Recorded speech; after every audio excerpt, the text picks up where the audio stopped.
All right, everyone, settle down. I have an announcement for you today. Mr. Kairos's class quickly quieted down. Usually, whenever the lesson started, he would just go right into the work. He never usually announced anything before the lesson started, unless it was important. Mr. Kairos himself was an owlkin who stood at about 8 feet high. His race, while having the eye positioning of a predator species, was actually, surprisingly, a prey species. He had 2 tall antlers with long slender arms and legs. Each of his hands had 3 fingers with a single thumb. He also had hooves, which wasn't uncommon among the many races of the Milky Way. Now, I'm sure you're all aware of the newest race among the Galactic Council, the humans. The students nodded, some even making comments about them, usually about how they were seen as terrifying, all-devouring Deathworlders. You see, every single race in Mr. Kairos' class were from very peaceful planets. There were plenty of animals and plants, and the weather was also very calm. For the longest time, it was widely believed that sentient life could exist on no other planet. However, that was quickly disproven with the discovery of humans, who upon entering the Galactic Empire were appropriately nicknamed the Deathworlders. One of Mr. Kairos' students, Athalia, raised her hand. Mr. Kairos, is it true what they say about humans? Do they really come from a death world? Indeed, Mr. Kairos replied. From our understanding, humans are the only sentient race ever discovered to have originated on a death world. Now then, can someone please explain to me what a death world is? Another student raised their hand. Death worlds are planets that, up until the discovery of humans, were believed to be completely inhospitable for sentient life. Lower classes of death worlds have only a select few traits which earn it such a title, such as natural disasters, poisonous foliage, heavily fluctuating temperatures, or violent predator animals. Usually, death worlds only have one dominating plant, predator or natural disaster. Such worlds themselves are already rare, and for one to have multiple factors contributing to its ranking is even rarer. That's a short description of death worlds, yes, Mr. Kairos said. Now I'm sure you're all wondering why I asked you about this newly discovered race of Deathworlders. That's because Mr. Kairos cleared his throat, with the students waiting in anticipation. We will be having humans attending this very institution. One will even be joining our class. Everyone was frozen with fear. Each student turned and looked at each other, conveying the same message without even needing to say a single word. Athalia, a Pythrox, was the only carnivore in the class, and everyone was already scared of her. Hell, all of the desks around her were vacant, in fear that she may try to eat them. She wouldn't, of course. She had more self-control than that. But the thought was still there. Pretty much everyone in the school, aside from the staff, was scared of carnivores, but Deathworlders. That added a whole new layer of fear into the mix. What's more, there was so much that they didn't know about them. Finally, Mr. Kairos broke the silence. Since this new student transfer is such a big event for our class, and more importantly, our institute as a whole, for the next 30 minutes, you shall be given time to do as you please. You all know the drill. No leaving class without permission, nothing inappropriate, and don't be too loud. Once the 30 minutes is up, your new classmate will arrive. In the meantime, if you have any questions, feel free to ask me. The next 30 minutes was that of nothing but pure tension. Even Mr. Kairos was a bit anxious. He hadn't actually even met the human before. He knew nothing of their race, planet, way of life, or anything for that matter. All he knew was that this human that he was going to be teaching was from a species whose very existence had just turned everything they knew about sentient life on their heads. He did, however, catch some comments about the humans from the students in the class. Some said that they were omnivores, a type of creature that was only ever theorized to exist. Others said that their raw strength alone was enough to overpower that of any other sentient species to exist. While in most cases Mr. Kairos would cast such rumors aside, this was a special case. After all, they were all in the same boat when it came to knowledge of these creatures. While Mr. Kairos was thinking to himself, Athalia came up to him. Sir? Athalia asked. Oh, Athalia, you want to ask me something? Yes, sir. It's about the Deathworlder. Do you know anything about them? You know how they act, what they eat, or their culture? Mr. Kairos let out a sigh. If I'm being honest, Athalia, no. I'm just as much in the dark as you and everyone else is on these humans. Although I might refrain from using the term Deathworlder to describe them if I were you. They may take offense. Do you think what the others say is true? You know that they're omnivores, or that they're the strongest sentient species to exist, Athalia asked. Mr. Cahiros thought for a moment before answering. Well, if you're referring to the omnivore rumor, I highly doubt it. All creatures, primal or sentient, consume either vegetation or meat. There's no evidence to suggest that a creature could evolve on a planet with enough of both resources to be omnivorous. As for the rumors and strength, Mr. Caseros paused, going into deep thought for a moment. It may very well be possible. Your race, the Pythrox, is carnivorous and is quite strong. It's possible that these humans could also be carnivores. After all, they are from a Deathworld. Not long after, there was a knock at the door. Everyone, seemingly in sync, fell silent. The time had come, the door opened, and in walked in the headmaster with a strange, never-before-seen creature. Everyone, even Mr. Cahiros, stared at the human. It had 2 eyes on the front of its face, as well as a nose and mouth. It also had 2 hands, each bearing 4 fingers and 1 thumb.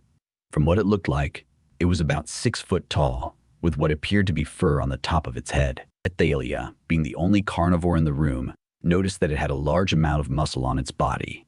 This wasn't out of the ordinary for her, as Pythroxes had large amounts of muscle too. However, this creature's muscle appeared to be far more solid than that of any race she had seen. On that alone, she could tell that these humans were no joke, and the way it walked, it just seemed so strange, almost like it was built for stalking. Greetings, Mr. Cahiros, the headmaster said. This is your new human student. Her name is Diana. I see. What an interesting name, Mr. Cahiros said. Pleased to meet you, human. I'm your new teacher, Mr. Cahiros. Why don't you introduce yourself to the class? As Diana turned to face the class, many of the students kept watchful eyes on her.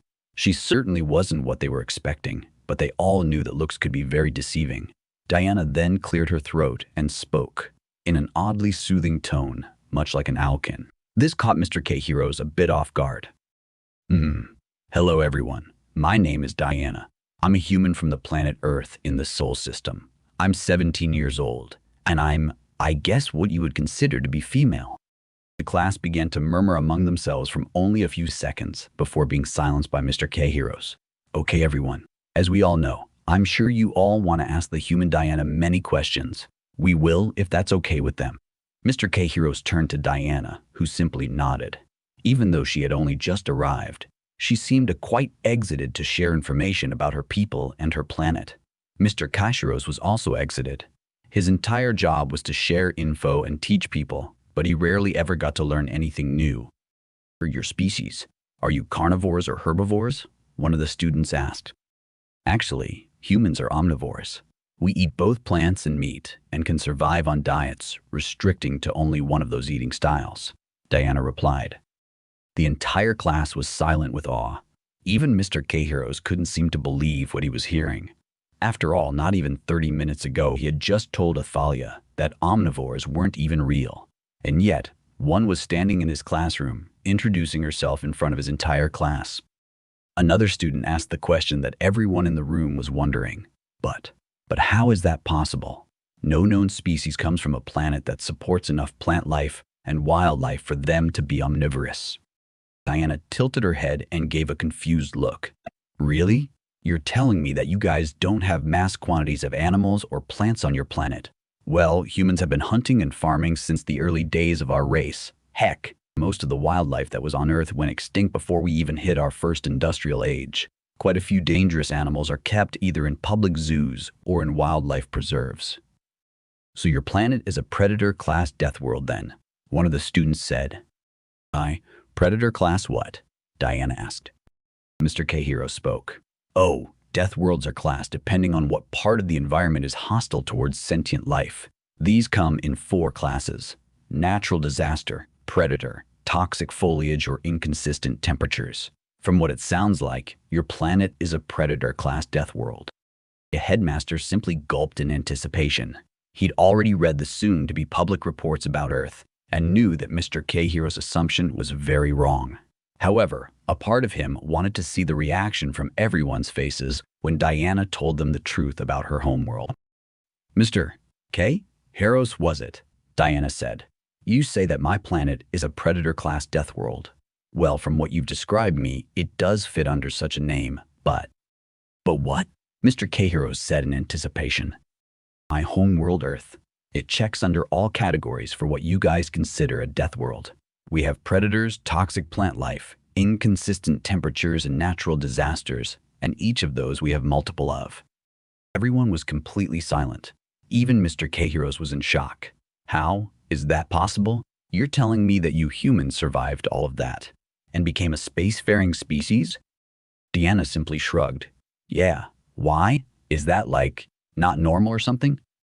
Mr. K. Harrows recomposed himself, although not without some difficulty. And no, I'm afraid not, although it appears we have much to learn of your species in your homeworld. Unfortunately, it looks like we won't have enough time today. Mr. K. Harrows turned to the class. Now, remember everyone, assignments are due in by the end of the day. After that, we'll begin our lesson on the human homeworld. Earth, Diana said, finishing the sentence. Yes, Earth. Thank you, UA. Diana. Yes. Thank you, Di. And Diana raised an eyebrow at the pronunciation of her name.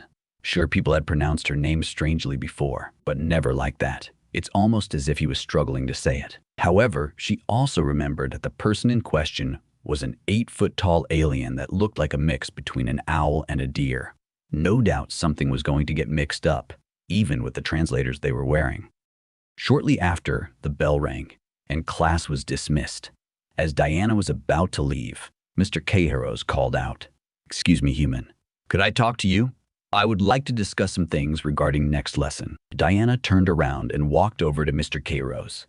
She could tell the conversation was about to take an interesting turn.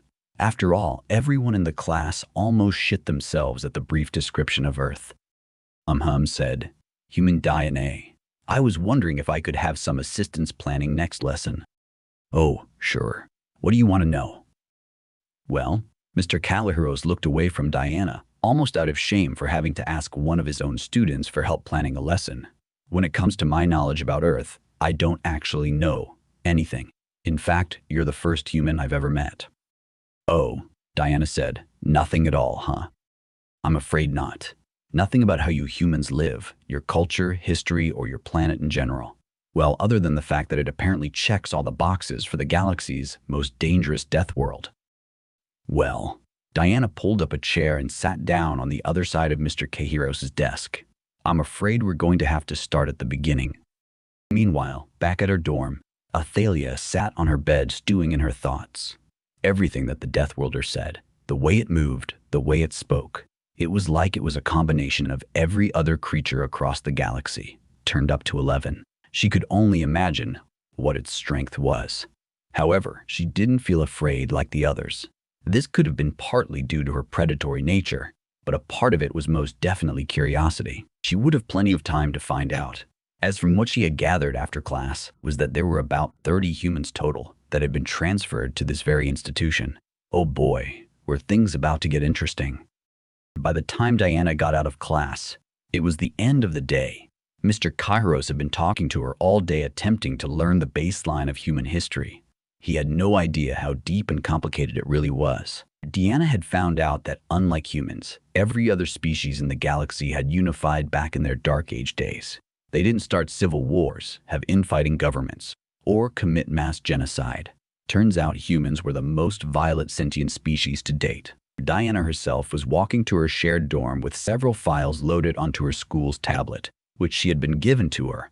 Before he left, her and Mr. Kairos exchanged files of history. Diana got the history of every other species in the galaxy, although a large chunk was history on the Alkin for obvious reasons, while Mr. Kairos was given several files on human history.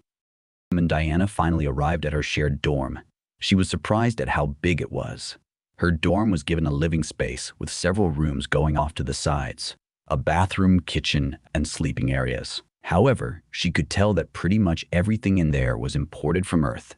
All of them still had their labels and price tags. Just as she closed the door, she could hear a computerized voice speak out gravity simulators, returning to human living conditions. Just then, She could feel herself get heavier. However, it felt far more natural than what she had been experiencing all day. She even tested it by jumping.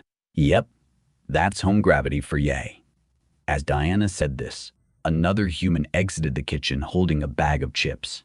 Well, look who it is. When I heard about us being in the same dorm, had to admit I was a bit surprised. Hello to you too, Diana said. Diana and Tyler had been in the same class before they were transferred to their current school. As luck would have it, their entire class had been transferred to this school. Turns out the Galactic Federation didn't want to go through the trouble of hand-picking out individual students and just said fuck it, and grabbed a whole class. So, where have you been all this time? Huh? Tyler asked. Well, Deanna said, my new history teacher's planning a lesson about Earth, but it turns out the guy knows shit all about it. And let me guess, he kept you in so he could learn more about it. Yep, Diana responded. Turns out that the rest of the galaxy has themselves on pussy mode. I'm being serious when I say that half of these guys don't even know what an earthquake is. A fucking earthquake. One of the most natural things on Earth, and these guys don't even know what they are. Tyler simply chuckled. Yep, seems about right. Brody said that his war teacher almost fainted out of shock when he mentioned World War I. Not to mention all of the students that actually did faint. Not only that, but Caleb's sport teacher had to actually pull him out of these guys' equivalent of dodgeball because of how much force we throw things with. And don't even get me started about the argument that Jen had with the lunch lady at lunch when she found out that no one cooks their food. Sounds like a hell of a day, Diana said. Also, what's up with the gravity? I feel like 5 times lighter outside of this room. You said it yourself, Diana. These guys are on pussy mode. Everyone but us shares the same gravity, which turns out to be far weaker than Earth. Not only that, but even if you were to compare one of them at their level of gravity to one of us at our level of gravity, we would still come out on top by a pretty wide margin.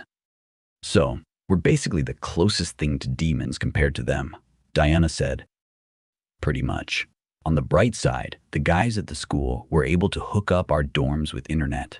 While I would like to know how we're able to get it working halfway across the galaxy, I'm not complaining. Deanna perked up when she heard that. Thank God. I thought I was going to die of boredom. Well, I'm going to get myself something to eat. Tell the others I'm here or something like that. We will do, Tyler said before returning to his room to finish off the packet of chips. Meanwhile, Mr. Casaros was going over the files that Diana had given her. He was trying to comprehend what he was reading about Earth. This didn't seem real to him. Giant storms of wind that would tear out entire buildings from the very ground itself. Massive rapid shaking from below Earth's ground that would tear entire cities apart at the seams. Gigantic mountains that spewed molten magma thought only to be found surrounding a planet's core. Those were all just under the category of natural disaster, and he hadn't even finished it yet. He was spending less time reading and more time contemplating how humans not only survived these nightmarish conditions, but thrived.